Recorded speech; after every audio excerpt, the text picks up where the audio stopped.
Hello, it's 2030. Nothing dramatic happened. You woke up when your sleep cycle peaked, not when an alarm rang.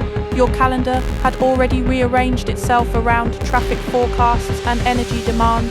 Your commute adjusted before congestion formed. Your fridge reordered groceries based on nutrient gaps in your diet. You didn't decide any of this. You approved it.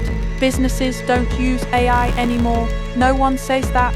It's just how systems run. Supply chains anticipate demand before trends form. Hospitals flag risk factors years before symptoms appear. Prices shift in real time to stabilize markets before volatility spreads. Decision-making hasn't disappeared. It has been pre-processed. You are no longer initiating most actions. You are confirming them on the roads. Autonomous vehicles outnumber manual drivers, not because driving was banned, but because statistics won. Warehouses swim with humanoid robotics, adjusting inventory without supervision.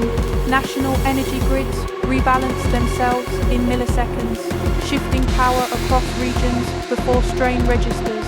When something performs better than you, consistently, you stop competing with it. Medicine changed quietly.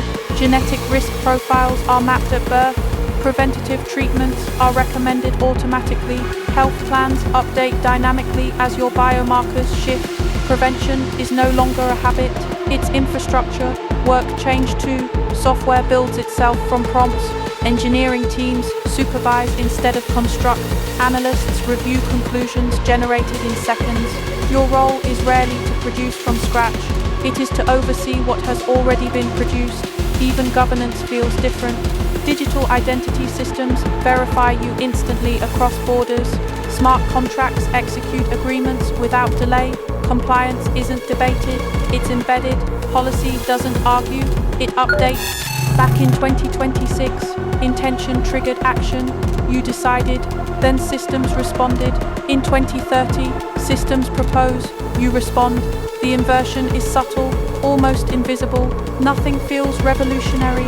Everything feels smoother, faster, optimized and predictable. Infrastructure replaced intention, and for most people, that feels like progress.